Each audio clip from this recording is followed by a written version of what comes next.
peaceful flight turned into chaos when a flight attendant called the police on a pregnant woman. But what happened just 5 minutes later left everyone speechless. Before we start the story, let us know in the comments where you're watching from today. And if you enjoy stories like this, don't forget to like, share, and subscribe. The flight was bustling with the usual pre-departure energy. Passengers were finding their seats, overhead bins were being filled, and a faint hum of conversation filled the air. Naomi Grant, a pregnant woman in her late 30s, entered the aircraft with a quiet elegance. She wore a comfortable but stylish maternity dress, her shoulders slightly hunched under the weight of fatigue. Her young daughter, no older than 6, clung to her hand with wide, curious eyes. Naomi carried a small bag over her shoulder, and her boarding pass was neatly tucked into her other hand. The boarding pass was stamped clearly with first class. As she walked through the aisle, she smiled politely at the crew stationed near the entrance, who gave her an initial nod. But it wasn't long before one of them, Linda Blake, gave her a lingering look. Linda's smile faltered as her eyes darted from Naomi to her young daughter. Something in her expression shifted, but she said nothing at first. As Naomi settled into her assigned seat in the front cabin, she gently guided her daughter into the seat next to her. She placed her bag beneath her feet and leaned back, closing her eyes for a moment. It had been a long day, and she was looking forward to a quiet flight. But as she opened her eyes, she noticed Linda standing nearby, her gaze focused sharply on her. Linda approached, her smile now replaced with a polite but clipped expression. "Excuse me, ma'am," Linda said, her tone firm yet rehearsed. "May I see your boarding pass?" Naomi blinked in confusion but handed over the pass without hesitation. "Sure," she said, her voice calm but a little surprised. She watched Linda scan the pass, her eyes narrowing as she studied the details. "This is for first class?" Linda asked, tilting her head slightly. Naomi nodded, her calm demeanor unshaken. "Yes, that's correct," she replied. Linda's lips pressed together tightly as she handed the boarding pass back without a word. She turned and walked toward the galley, where another flight attendant joined her. The two spoke in hushed tones, but their eyes flickered in Naomi's direction. Naomi felt the stares but chose to ignore them, focusing instead on calming her daughter, who was getting fidgety in her seat. Moments later, Linda returned, this time with a more rigid posture. Her smile was gone, replaced with a look of authority. "Ma'am, I'll need you to come with me for a moment," she said, gesturing toward the front of the plane. Naomi frowned, the first hint of irritation crossing her face. "Is there a problem?" she asked. Linda didn't answer directly. "We just need to verify something with your booking. Please bring your belongings." Passengers nearby began to glance over, their curiosity piqued by the growing tension. Naomi sighed but complied, standing up slowly and retrieving her bag. Her daughter looked at her, confused. "It's okay, sweetie. Just stay here for a moment," Naomi said softly, giving the little girl a reassuring smile before following Linda down the aisle. Linda led her toward the front galley, stopping just before the curtain that separated the first-class cabin from the rest of the plane. "There seems to be an issue with your seat," Linda said, folding her arms. "I believe this seat might have been assigned in error." Naomi's patience began to thin, though her voice remained steady. "I booked these seats weeks ago and they were confirmed. There's no mistake." Linda's tone turned colder. "I'll need to confirm that with the gate staff. For now, you'll need to wait here." Naomi's jaw tightened, but she said nothing. She stood there, her hand clutching her bag while Linda disappeared behind the curtain, leaving her alone in the small space. Around her, the murmurs of passengers grew louder, and Naomi could feel their eyes on her through the curtain. Her daughter peeked over the back of her seat, looking for her mom. Naomi gave her a quick wave, her calm smile returning, though inside, frustration simmered. Something about this didn't feel right, but Naomi had a way of keeping her emotions under control, even when others tried to strip away her dignity. She had dealt with worse. Linda's return would soon prove to be far more troubling than Naomi could have anticipated. Linda returned moments later, this time with 2 police officers trailing behind her. Their uniforms seemed out of place in the confined space of the aircraft, drawing the attention of nearly every passenger in the first-class cabin, Naomi's eyes widened slightly, though her composure remained intact. She straightened her posture, her hand instinctively moving to rest protectively over her stomach. One of the officers, a tall man with a serious expression, stepped forward. "Ma'am, we've been informed there may be an issue with your seating arrangement. Could you please provide us with your boarding pass?" Naomi's voice was calm but firm. "I've already shown my pass to the flight attendant. It's valid. I don't understand why this is escalating." She reached into her bag and handed the pass to the officer.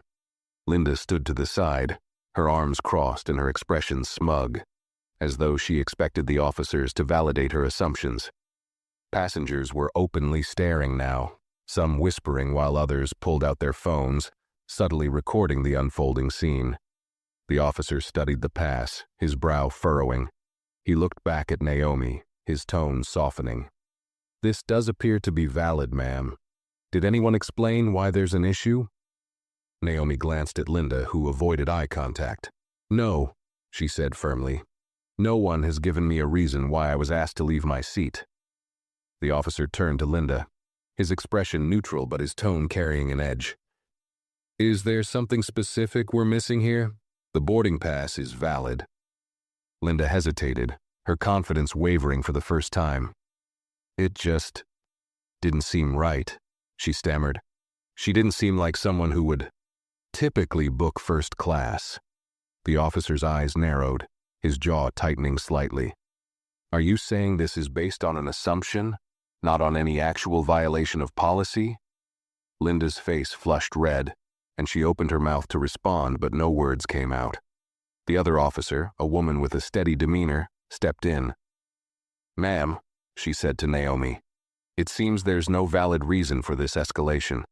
You're welcome to return to your seat."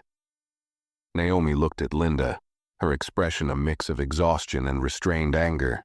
She didn't speak, though her silence carried more weight than words ever could. She nodded to the officer and turned to make her way back to her seat. But before she could take a step, a commotion near the entrance of the plane stopped everyone in their tracks. A tall woman in a crisp airline uniform entered the cabin, her badge identifying her as a supervisor. Her expression was sharp, and her eyes darted quickly between Naomi, the officers, and Linda. "What's going on here?" the supervisor demanded, her voice carrying authority. She stepped forward, clearly ready to take control of the situation. Linda opened her mouth to explain, but Naomi spoke first. "Apparently I didn't seem like someone who belongs in first class," she said, her voice steady but edged with frustration. The supervisor's eyes flashed as she turned to Linda. "Is this true?" she asked sharply. Linda stammered, her confidence crumbling further under the supervisor's piercing gaze. The tension in the cabin thickened as passengers leaned closer, eager to see what would happen next. The supervisor's gaze didn't waver as Linda fumbled with her words. I thought there might have been a mix-up," Linda stuttered. "It was just a precaution." The supervisor folded her arms, her expression hardening. "A precaution? Based on what exactly? This passenger has a valid boarding pass, and you escalated this to the point of calling law enforcement. Do you understand how serious this is?" Linda's face flushed. "I was just following protocol." "Protocol?" The supervisor's tone was sharp now. "The protocol does not involve making baseless assumptions about passengers and disrupting an entire cabin. Do you realize how this reflects on the airline?" Naomi, still standing quietly nearby, finally spoke, her voice calm but pointed. "This isn't just about assumptions. It's about how certain people are judged before they even have a chance to prove themselves. This situation was humiliating and unnecessary." The supervisor nodded, her expression softening slightly as she turned to Naomi. "Ms. Grant, I deeply apologize for this incident. It should never have happened." Her words were genuine, but Naomi's expression remained unreadable. Passengers were no longer whispering. The entire cabin was silent, their eyes bouncing between Naomi, Linda, and the supervisor. The atmosphere was tense, and the weight of the moment was unmistakable. The supervisor then addressed the officers, her tone firm but professional. "Thank you for your time, but your presence is no longer required." This matter will be handled internally." The officers exchanged a look before nodding and exiting the aircraft, their departure leaving an awkward silence in their wake. Naomi stepped aside to let them pass, her calm composure unshaken despite the chaos surrounding her. The supervisor turned back to Linda. "You're relieved of your duties effective immediately. Collect your belongings and disembark. I will be filing a report to management, and this will be reviewed at the highest level." Linda's mouth opened as if to protest, but the look on the supervisor's face silenced her. Humiliated, Linda turned and made her way toward the galley, her steps stiff and hurried as she disappeared behind the curtain. Passengers exchanged glances, some looking satisfied, others in disbelief at what had unfolded. The supervisor faced Naomi again. "Please return to your seat, Ms. Grant. I assure you this matter will be addressed appropriately. If there's anything I can do to make the rest of your flight more comfortable, don't hesitate to let me know." Naomi nodded once, her voice steady. "Thank you. I appreciate your efforts." As Naomi walked back to her seat, she felt the eyes of the passengers following her every step. Her daughter looked up as she approached, her innocent face filled with curiosity and worry. Naomi leaned down, smoothing her daughter's hair and whispering, "Everything's fine now, sweetheart." But deep down, Naomi knew this was far from over. This wasn't just about her. It was about something much bigger. Naomi settled back into her seat, her daughter resting her head on her shoulder. The first-class cabin had grown quieter, but the tension hung in the air like a cloud. A few passengers cast her sympathetic looks, while others avoided her gaze altogether. Naomi's calm exterior gave no indication of the storm brewing inside her. She reached for her phone, scrolling through her contacts with a purpose. A flight attendant from the first-class crew approached cautiously. This was not Linda, but a younger woman with a kind demeanor.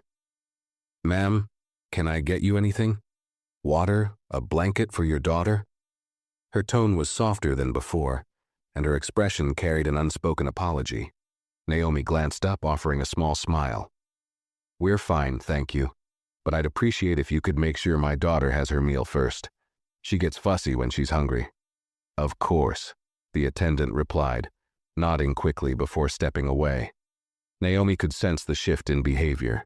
The staff seemed more attentive now, but she wondered if it was genuine concern or damage control. Meanwhile, in the galley, Linda sat on a small stool, her head in her hands. She could still feel the supervisor's harsh words ringing in her ears. Her mind raced with a mix of frustration and panic. She had never been publicly reprimanded in such a way before. Glancing at her phone, she hesitated to text her partner about what had happened. How could she explain this? The supervisor re-entered the galley, her sharp eyes narrowing at Linda. "I told you to collect your things. You shouldn't still be here." Linda stood abruptly, fumbling with her bag. This wasn't what I meant to happen. I didn't think." "That's the problem," the supervisor interrupted. Her voice was quieter now, but no less stern. "You didn't think. You acted on an assumption, and that assumption turned into a public spectacle. This isn't just a mistake, Linda. It's a failure to respect the passengers who trust us to treat them with dignity." Linda's face flushed with embarrassment. "I understand," she mumbled, avoiding the supervisor's gaze. "You'll have a chance to explain yourself in the disciplinary hearing," the supervisor continued. "But for now, I suggest you leave quietly." Linda nodded, hoisting her bag onto her shoulder. She pushed past the curtain and exited the aircraft as quickly as she could, her head down, avoiding the stares of waiting passengers. Back in her seat, Naomi tapped out a message on her phone. It was brief but deliberate. "Incident on Flight 2467. Details to follow. Let's make sure this doesn't happen again." She hit send and placed her phone back in her bag, her expression unreadable. Her daughter stirred beside her, and Naomi kissed her on the forehead, whispering, "Just a little longer, sweetheart." She leaned back, closing her eyes, but her mind was far from at rest. This was only the beginning. Naomi had no intention of letting the matter end here. The plane cruised smoothly at 35,000 feet, but the cabin's atmosphere was anything but serene. Naomi sat with her daughter nestled against her, the quiet hum of the engines masking her thoughts. Around her, the first-class passengers remained unusually silent. Some glanced at her occasionally, their curiosity piqued by the earlier commotion, while others seemed eager to distance themselves from the incident. The young flight attendant returned with a small tray.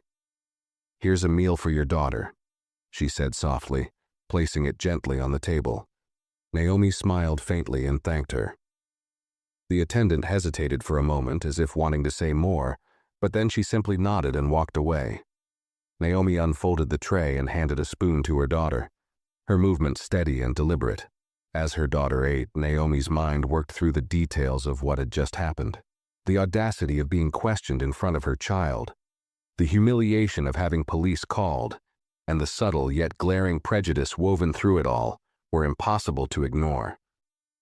Naomi had been silent in the moment, but now her resolve was building. Her phone buzzed on the table. Naomi picked it up and saw a reply to her earlier message. It was from a close friend and colleague, someone with influence in corporate law. The message read, "Got it. Send me all details when you land. We'll handle this swiftly." Naomi locked her phone and leaned back in her seat, her lips pressed into a thin line.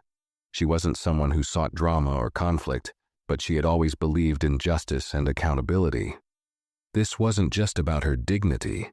It was about sending a message that people shouldn't be treated differently because of who they were or what they looked like. Meanwhile, in the galley, the supervisor pulled out her own phone and began documenting the incident. She sent a detailed message to her superiors at the airline's headquarters, explaining the actions Linda had taken and the consequences that had followed. She knew the airline's leadership would demand answers, and she wasn't about to let this situation spiral further without providing context. As the flight continued, Naomi noticed the demeanor of the remaining crew. They moved more carefully around her now, their smiles a little too wide, their offers of assistance almost overcompensating. Naomi saw through it. She appreciated kindness when it was genuine, but she could also recognize fear. They weren't just attending to her. They were trying to protect themselves from the fallout. Naomi glanced down at her daughter, who was happily munching on her meal, oblivious to the tension around her. She felt a pang of guilt for exposing her to the experience, but quickly brushed it aside. Her daughter would grow up learning that she didn't have to accept mistreatment, and this would serve as an early lesson in standing firm. As the plane reached its cruising altitude, a voice crackled over the intercom. It was the captain, his tone measured and professional. "Ladies and gentlemen, this is your captain speaking. We hope you're enjoying your flight today. If there's anything the crew can do to make your experience better, don't hesitate to ask." The irony wasn't lost on Naomi. She raised an eyebrow at the words but said nothing. Instead, she reached for her notebook, flipping to a blank page. She began jotting down notes, carefully documenting everything. Times, statements, actions. Every detail mattered. She wasn't just preparing for herself, she was preparing for what came next. As the flight continued, the atmosphere in the first-class cabin grew heavier with unspoken tension. Naomi remained quiet in her seat, her hand resting on her daughter's, as the little girl played with a small stuffed toy. From an outside perspective, it might have seemed as though Naomi had moved on, but her mind was sharp, replaying every moment of the incident and what had to come next. Across the aisle, a middle-aged man with salt and pepper hair leaned slightly toward Naomi. "Excuse me," he said softly, his voice careful not to draw too much attention. Naomi looked up, her expression neutral but polite. "I couldn't help but notice what happened earlier," the man continued. "I don't mean to intrude, but are you okay? That was unsettling, to say the least." Naomi gave a faint smile, appreciating his concern but unwilling to delve into the details. "Thank you for asking," she replied evenly. "I'm fine now, just focused on getting to my destination." The man nodded, clearly sensing her boundaries. "Well, if it means anything, I thought what happened was completely uncalled for. People should be treated with respect, no matter where they're sitting." His voice had a quiet sincerity, and Naomi nodded in acknowledgement. "Respect shouldn't be a privilege," she said simply, her words hanging in the air. The man leaned back in his seat, appearing thoughtful, as Naomi turned her attention back to her daughter. In the galley, the supervisor was typing furiously on her tablet, submitting a formal incident report. She felt the weight of the situation pressing down on her. The airline prided itself on maintaining a pristine reputation, and an incident like this had the potential to spark outrage if word got out. And with smartphones in nearly every passenger's hand, she knew it wouldn't be long before videos of the scene started circulating online.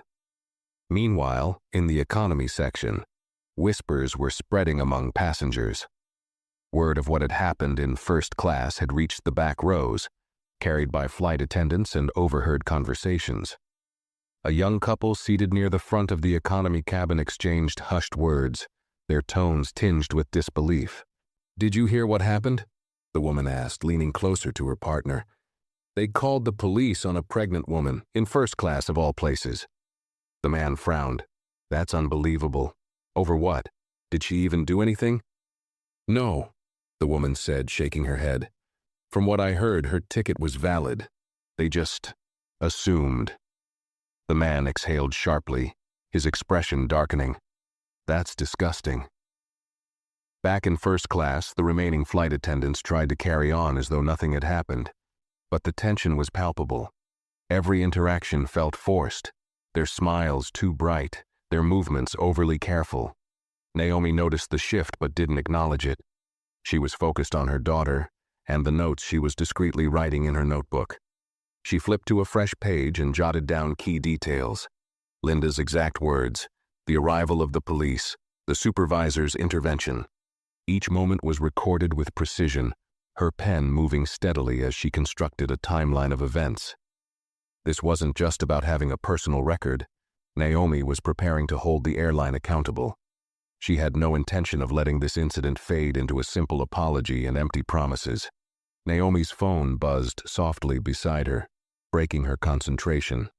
She glanced at the screen, a message from her legal contact, a trusted friend who had been instrumental in helping her navigate similar challenges in the past. The message was brief, but direct. "I'm already drafting a formal complaint. We'll make sure this is addressed properly. Let me know if you need anything else." She locked her phone and slid it back into her bag, her resolve strengthening with every passing minute. Naomi wasn't the type to seek revenge, but she was fiercely protective of her dignity and her daughter's future. This wasn't just about her. It was about making sure no one else had to endure the same humiliation. The faint hum of the engines filled the cabin, masking the tension that still lingered. Across the aisle, a woman in her 40s with kind eyes leaned toward Naomi. "I just wanted to say that what happened earlier was terrible," she said, her voice hushed but sympathetic. "You handled it with so much grace. I don't think I could have stayed as calm." Naomi smiled faintly. "Thank you," she said. "Sometimes staying calm is the only choice." The woman nodded, clearly moved by Naomi's composure. "Well, I hope they do something about that flight attendant. What she did wasn't right." Naomi didn't respond to that. She didn't need to. Her silence carried more weight than words, and the woman seemed to understand, retreating back to her seat. As the plane continued its journey, Naomi glanced out the window at the endless stretch of clouds. The world outside seemed so calm, so detached from the turmoil inside the cabin. But Naomi knew better. Change didn't come from silence, and she was determined to turn this moment into something meaningful. Unbeknownst to her, the videos taken by passengers had already started circulating on social media, gathering attention and sparking outrage. Naomi's quiet resolve would soon be matched by a chorus of voices demanding justice. And as the plane cruised toward its destination, the groundwork for a much larger battle was already being laid. The plane's journey wore on, but the incident lingered heavily in the air. Passengers had grown restless, whispering amongst themselves about what they'd witnessed. A few discreetly typed out social media posts, uploading snippets of video footage they had captured. In one clip, Naomi could be seen standing by the galley, her expression calm yet firm as she answered the police officer's questions. Another video showed Linda's tense interaction with the supervisor. The captions accompanying these posts ranged from disgraceful behavior on Flight 2467 to prejudice in plain sight. Naomi, still seated with her daughter, noticed the faint buzz of conversation around her. The occasional glance or quiet murmur didn't escape her attention, but she remained focused on her notes. Her pen moved swiftly as she detailed every part of the incident, her thoughts crisp and organized. She paused to check on her daughter, who had fallen asleep, her head resting on Naomi's arm. Naomi adjusted the blanket draped over her and sighed softly, wishing for her child's peace of mind. Meanwhile, in the galley, the supervisor sat in a corner, tapping away on her tablet. She had already sent a preliminary report to the airline's headquarters and was now working on a more detailed account. Her fingers hesitated over the keyboard as she considered the implications of Linda's actions. This wasn't just an isolated mistake. It was a glaring failure of judgment that reflected poorly on the company. The airline couldn't afford to let this slide. She sighed, knowing the weight of what lay ahead. Someone would have to answer for this, and Linda had already made herself the scapegoat. In the main cabin, whispers were turning into louder conversations. A pair of passengers near the front row were particularly vocal. "I can't believe she called the police over nothing," one of them said, shaking his head in disbelief. "That's insane. What was she thinking?" "Honestly," the other replied, "this kind of thing happens way too often. People just assume things about others based on how they look. It's disgusting." "Yeah, but she got what she deserved," the first passenger added. "That supervisor didn't waste any time." Their conversation trailed off as a flight attendant passed by, giving them a sharp glance. The cabin crew was visibly on edge, their movements more cautious than usual. They avoided making eye contact with Naomi, though one of them occasionally glanced her way, as if silently offering an unspoken apology. Naomi noticed, but she didn't react. She had other priorities. Her phone buzzed again, and she discreetly checked the screen. A new email had arrived, this time from the airline's public relations department. It was a formal message acknowledging the incident, though its tone was more defensive than apologetic. "We are aware of the situation that occurred on Flight 2467 and are currently conducting an internal review. The airline takes matters of customer service and passenger experience seriously and will take appropriate action following a full investigation." Naomi's lips pressed into a thin line. It was a carefully worded statement designed to shield the company from backlash, not to take real accountability. She forwarded the email to her legal contact with a brief note. "Predictable. Let's push for a stronger response." She locked her phone and glanced at her sleeping daughter. For a moment, she allowed herself to feel the fatigue creeping into her body. It had been an exhausting day, but she couldn't let it end without setting the stage for real consequences. This wasn't just about her. This was about changing a system that allowed people like Linda to act with impunity. At the back of the plane, Linda sat alone in the last row, clutching her bag tightly on her lap. Her face was pale, her mind a whirlwind of panic and regret. She had never imagined her actions would escalate to this point. She had thought she was doing the right thing, or at least what she had convinced herself was right in the moment. Now, the weight of her choices felt unbearable. The whispers of passengers passing by on their way to the lavatory didn't help. She caught fragments of their conversations. Called the police for no reason. Pregnant woman with a kid, can you believe that? How do people like that even keep their jobs? Each comment cut deeper than the last. Linda glanced at her phone, tempted to call someone for support, but she hesitated. Who would she even explain this to? Her partner? Her parents? What could she say that didn't make her sound like the villain she was starting to realize she might be? In the first-class cabin, Naomi's calm demeanor continued to mask her resolve.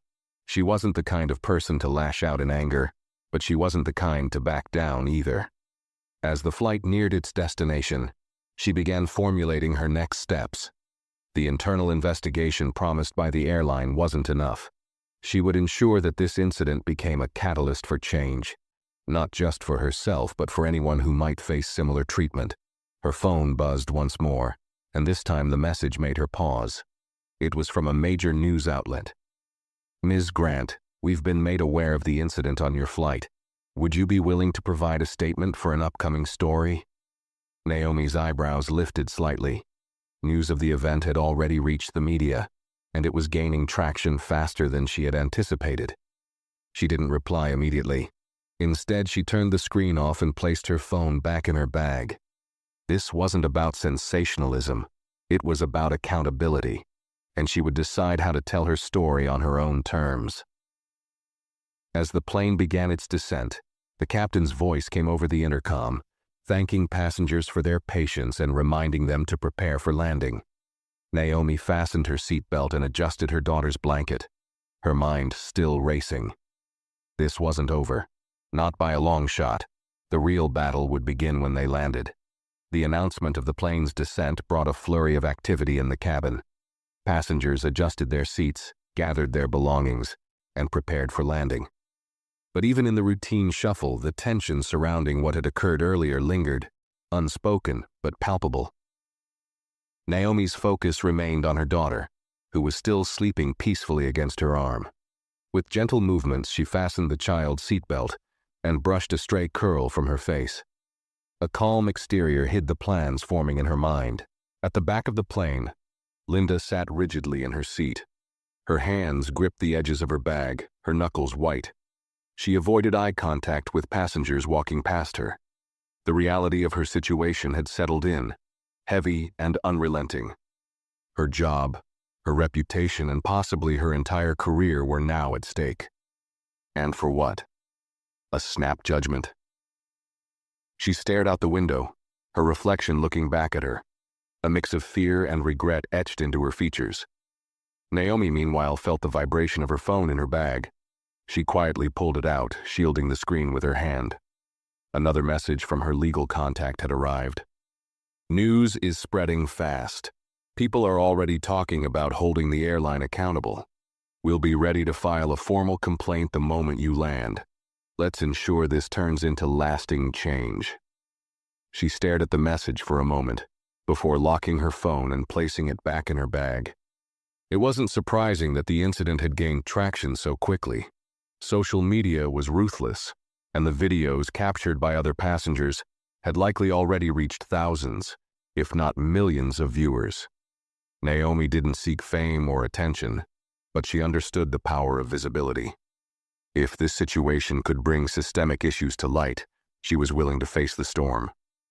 As the plane began its descent, a flight attendant walked through the aisle to ensure everyone was seated properly. It was Clara, the young attendant who had been kind to Naomi earlier. She stopped briefly by Naomi's row, her eyes soft with concern. "Is there anything I can get for you before we land?" she asked, her voice low and genuine. Naomi shook her head and smiled faintly. "We're fine, thank you." Clara hesitated, then added, "I just wanted to say, I'm really sorry for what happened earlier. It wasn't right, and I hope you know that not all of us are like that." Naomi appreciated her words, though they didn't erase what had happened. "Thank you," she replied simply. "I can see that you care." Clara nodded and moved on, her presence a small but meaningful reminder that compassion still existed, even in moments like these. Naomi watched her go, silently deciding that Clara's kindness wouldn't be overlooked when the time came to address the airline. The captain's voice came over the intercom once again, this time announcing their final approach to the airport. Naomi felt her daughter stir beside her, blinking sleepily as the plane began to lower. "Are we there yet, Mama?" the little girl asked, her voice groggy. "Almost," Naomi replied, smoothing her daughter's hair and kissing her forehead. "Just a little bit longer." As the wheels touched down on the runway with a gentle thud, Naomi felt a wave of anticipation roll over her. The next steps would be critical. She had kept her composure throughout the flight, but now it was time to act. She had no intention of letting this experience fade into an empty apology. This was her moment to ensure accountability. Once the plane reached the gate, the familiar chime of the seatbelt sign turning off echoed through the cabin. Passengers began rising from their seats, retrieving bags, and preparing to disembark. Naomi remained seated, allowing the rush to pass. She wasn't in a hurry. Her daughter yawned and stretched, clutching her stuffed toy tightly. At the front of the plane, the supervisor stood near the exit, her posture stiff but professional. She made a point of acknowledging each passenger who exited. Her smile strained as though she were bracing for an onslaught of questions and comments about the earlier incident. Her eyes briefly darted to the back of the plane, where Linda was still seated, her face pale and her movements hesitant. Linda hadn't moved yet, frozen in place as the gravity of her situation continued to weigh on her. She knew she'd have to leave eventually, and the thought of facing the passengers she had offended, or worse, Naomi, filled her with dread. She fiddled with the strap of her bag, her mind racing through futile scenarios of how she could salvage what was left of her reputation. Naomi finally stood, taking her bag from the overhead compartment. She helped her daughter down from her seat and adjusted her coat. The passengers around her stepped aside respectfully, their earlier curiosity now tempered with a mix of guilt and admiration. It was as though they recognized the strength in her silence, the dignity with which she had handled the ordeal. As Naomi approached the exit, the supervisor straightened. "Ms. Grant," she said softly, her voice carrying a hint of unease. "Thank you for your patience today. I deeply regret everything that happened and want you to know the airline will address this." Naomi paused, meeting the supervisor's gaze. Her expression was calm but resolute. "I hope you do," she said evenly. "This isn't just about me. It's about ensuring this doesn't happen to anyone else." The supervisor nodded, clearly unsettled by the conviction in Naomi's words. As Naomi and her daughter stepped off the plane, a group of uniformed airport security officers stood waiting near the gate. Linda emerged from the aircraft moments later, her face stricken as the officers approached her. "Ms. Blake?" one of them asked. Linda nodded hesitantly, her voice barely above a whisper. "Yes. We've been instructed to escort you for questioning regarding the incident on this flight," the officer said, his tone professional but firm. Passengers lingering in the terminal turned their heads at the sight, some whispering, others pulling out their phones to capture the scene. Linda looked around, her humiliation complete as she followed the officers away, her steps slow and reluctant. Naomi watched from a distance, her expression unreadable. She didn't take pleasure in Linda's downfall, but she knew accountability was necessary. Turning toward the terminal, she held her daughter's hand tightly, her resolve stronger than ever. This was far from over. It was only the beginning. The terminal buzzed with the usual chaos of disembarking passengers, but whispers about the flight incident rippled through the crowd like a quiet storm. Naomi walked with her daughter toward the baggage claim area, her steps purposeful yet unhurried. She kept her head high, her hand resting protectively on her daughter's shoulder as they weaved through the throng of travelers. Her phone vibrated again in her bag, but she didn't immediately reach for it. She had more pressing matters to focus on. Behind her, the fallout from the incident continued to unfold. Linda was led toward a private area by airport security, her face pale and her eyes darting around as if searching for an escape. Every step she took felt heavier than the last, her shame growing with the murmurs of passengers she passed. Some stared openly, others whispered among themselves, their judgment unmistakable. For Linda, the walk through the terminal felt like the longest of her life. Once inside a small, nondescript office, Linda was seated across from two uniformed officers. One of them opened a file on the desk, his expression neutral but firm. "Ms. Blake," he began, "we've been briefed on the incident during Flight 2467. Before we proceed, do you have anything you'd like to say about what happened?" Linda opened her mouth, but her voice caught in her throat. She swallowed hard, her hands fidgeting nervously in her lap. "I didn't mean for it to get this far," she said weakly. "I thought I was following the rules." The officer tilted his head slightly, his gaze unwavering. "Following the rules? From what we've gathered, the passenger you targeted had a valid ticket and presented no issues. What exactly made you escalate the situation to the point of involving law enforcement? Linda hesitated, her mind scrambling for an explanation that didn't sound as hollow as it felt. I thought she didn't belong in first class, she admitted quietly, her voice barely above a whisper. The weight of her words hit her as soon as they left her mouth, and she lowered her gaze, unable to meet the officer's eyes. The officer leaned back in his chair, his expression hardening. That's not following the rules, Ms. Blake. That's prejudice. And because of your actions, the airline is now facing a significant backlash, not to mention a legal complaint from the passenger. Linda's chest tightened at the mention of legal action. I never meant to cause harm, she said quickly, her voice trembling. I made a mistake. A mistake that has consequences, the officer replied sharply. He closed the file and leaned forward, his tone firm but measured. You'll need to cooperate fully with the airline's investigation. For now, you're suspended from duty, and further action will be determined by the disciplinary committee. Tears welled in Linda's eyes, but she didn't protest. Deep down, she knew there was nothing she could say to undo what had happened. Meanwhile, Naomi reached the baggage claim area, where her suitcase soon appeared on the carousel. She grabbed it with practiced ease, her daughter clinging to her other hand. As they moved toward the exit, Naomi finally pulled out her phone. The screen lit up with notifications, messages from her legal contact, missed calls from colleagues, and an email from a major news outlet requesting an interview. She scrolled through the messages, her expression calm but thoughtful. One caught her attention, a statement from the airline's CEO. It was brief and carefully worded, an attempt to contain the situation.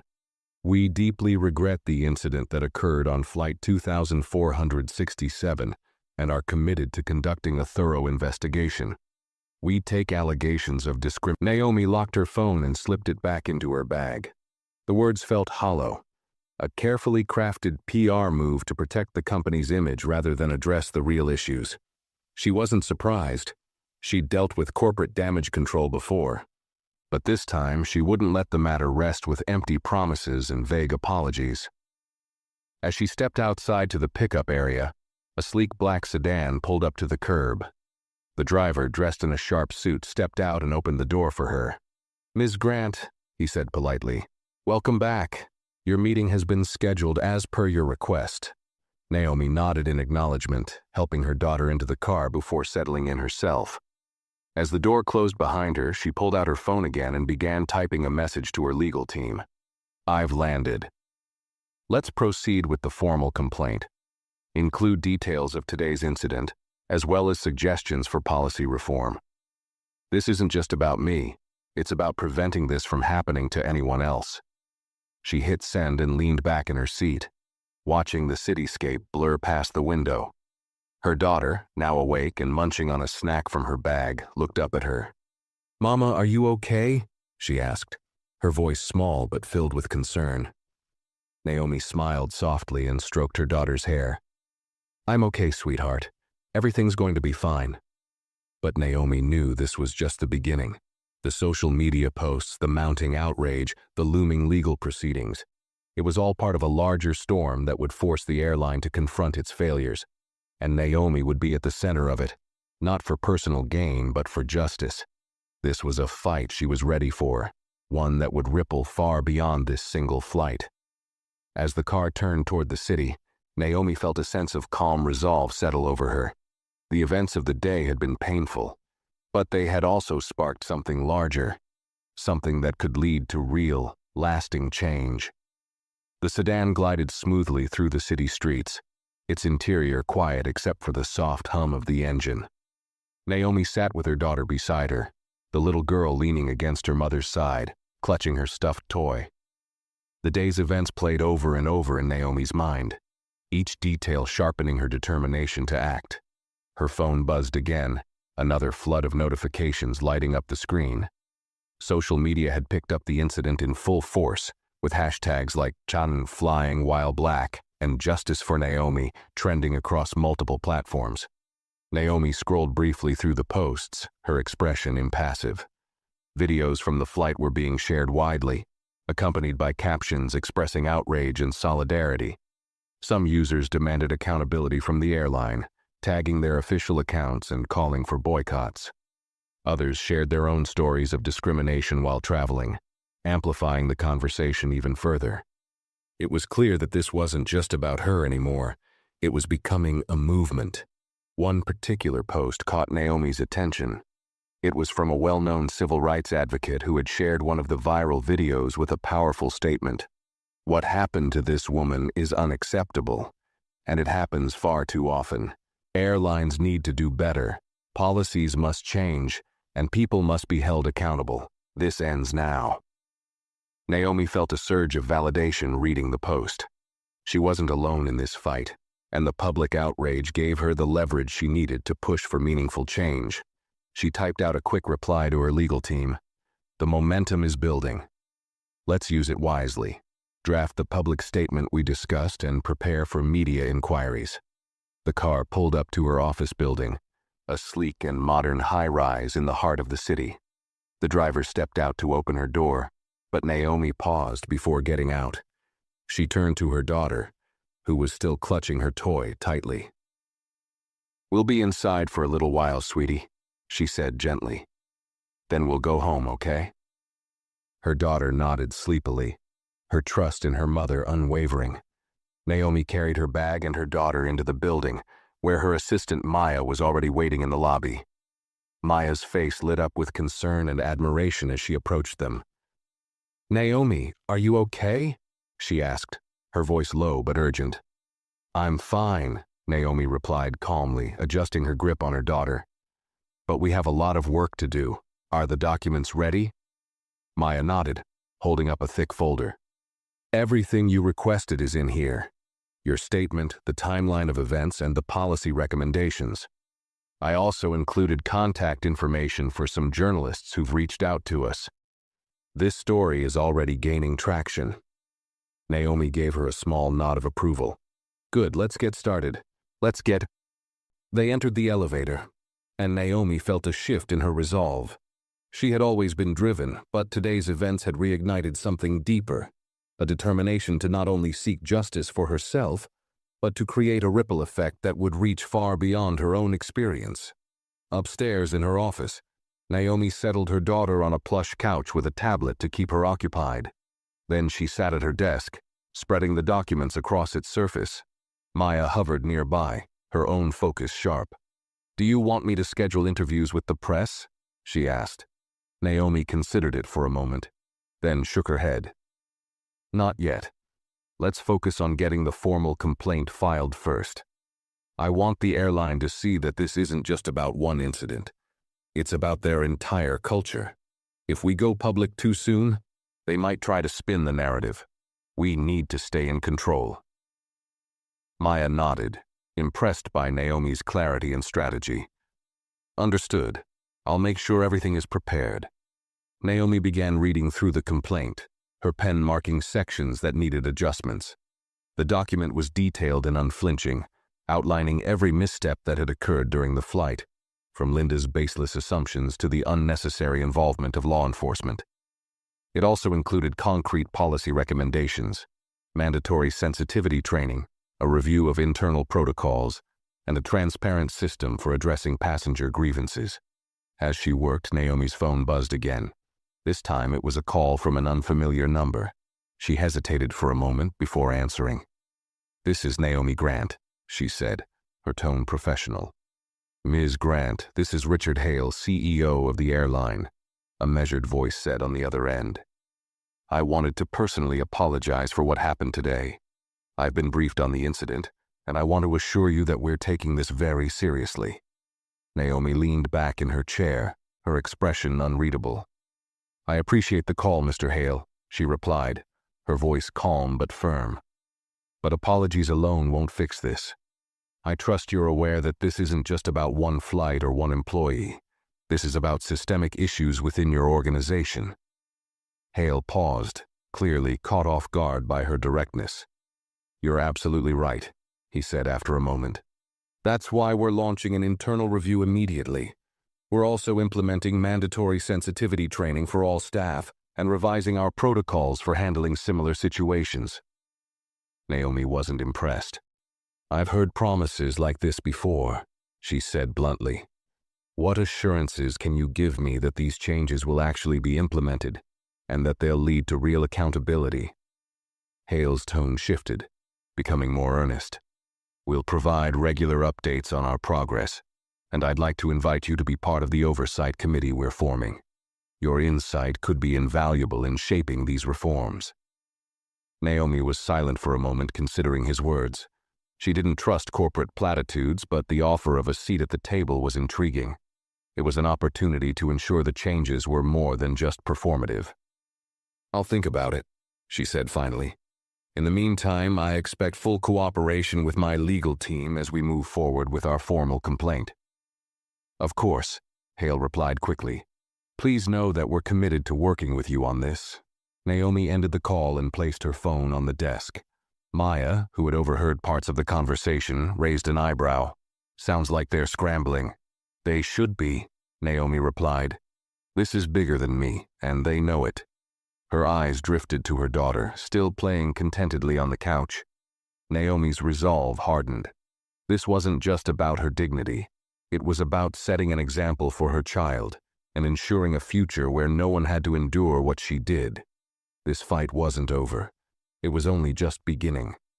The next morning, the sun filtered through the tall windows of Naomi's office, casting a warm glow over the organized chaos on her desk. Stacks of papers, a glowing laptop screen, and her phone buzzing intermittently were signs of a day that would be as relentless as the last. Naomi sat at the center of it all, her focus unwavering as she reviewed the final version of the formal complaint drafted by her legal team.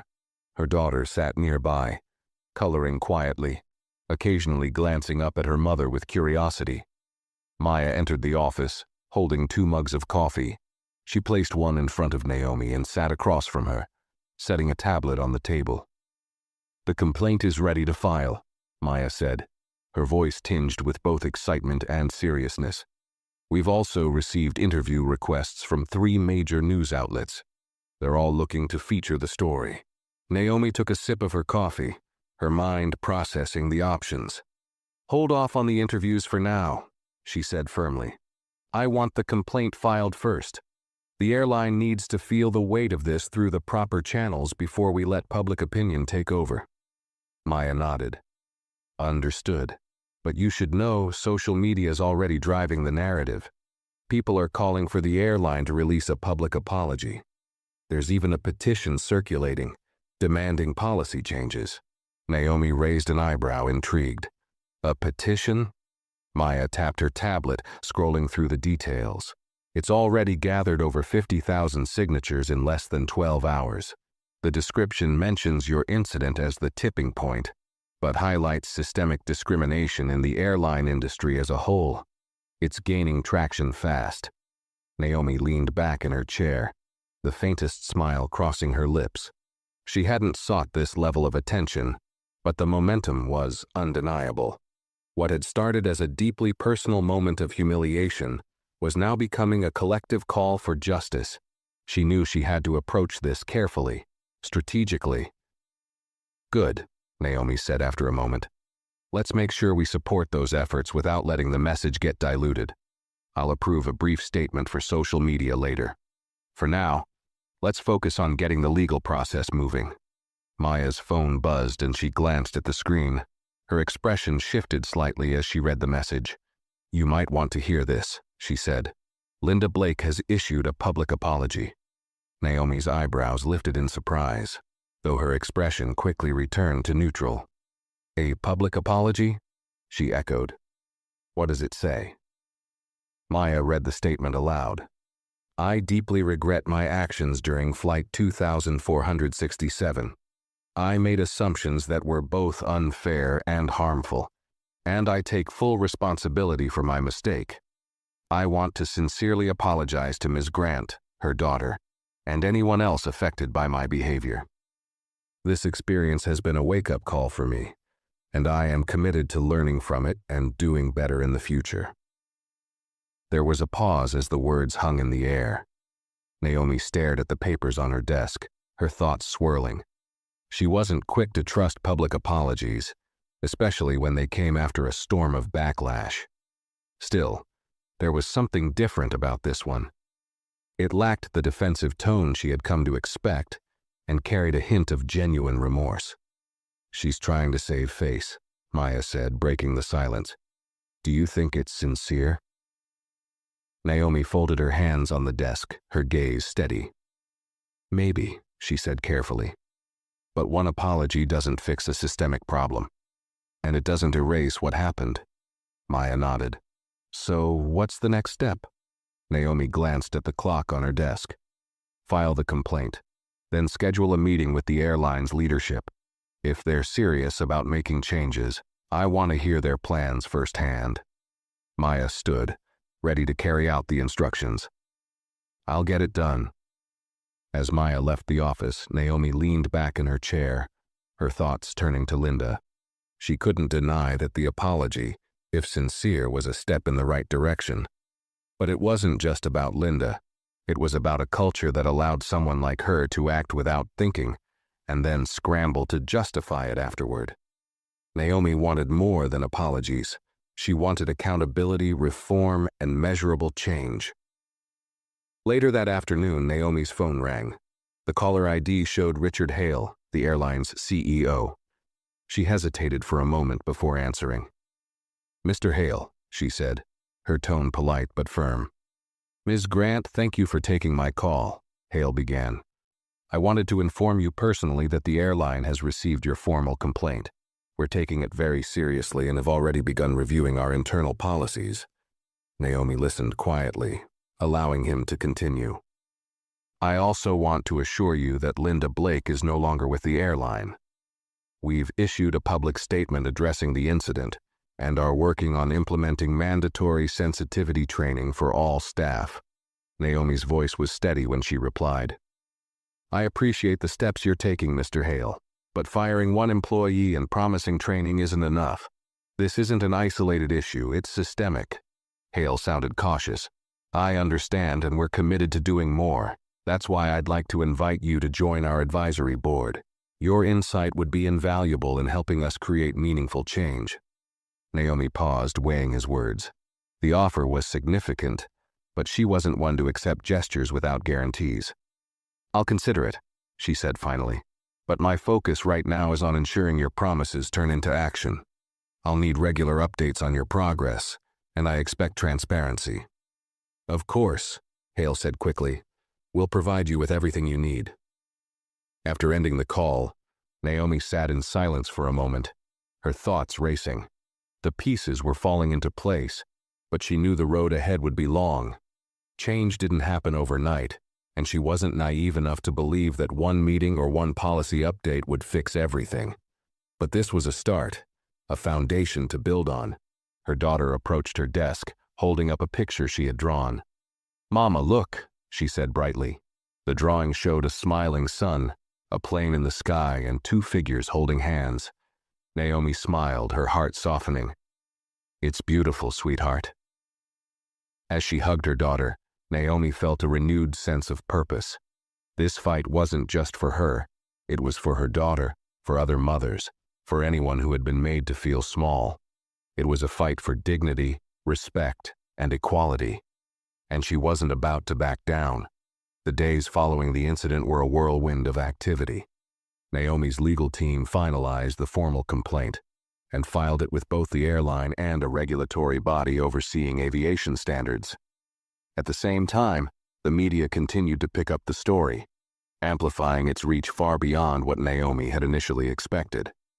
News outlets ran segments dissecting the systemic biases embedded in the airline industry, using her story as a catalyst for broader discussions about discrimination. Naomi carefully monitored the coverage, choosing her words wisely in the few statements she released.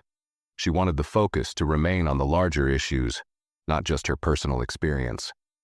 "This is about accountability and change," she wrote in one widely shared post. "My story is one of many, and it's time for these systems to address the prejudice that so many people face." The airline's leadership scrambled to manage the growing fallout. Internal memos leaked to the press revealed tense discussions among executives about how to handle the situation.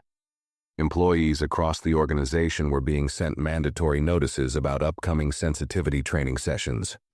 Meanwhile, the company's public relations team worked overtime, trying to control the narrative. Richard Hale, the airline's CEO, reached out again, requesting a formal meeting with Naomi and her legal representatives. Naomi agreed, but on her terms.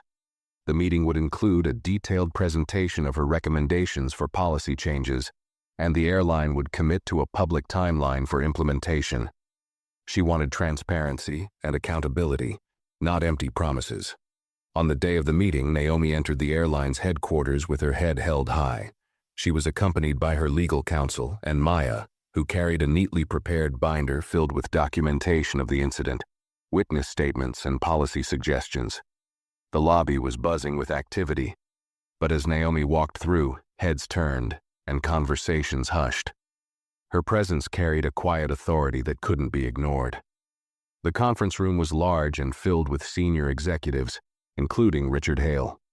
He stood as Naomi entered, extending his hand. "Ms. Grant, thank you for coming," he said, his tone respectful. Naomi shook his hand firmly.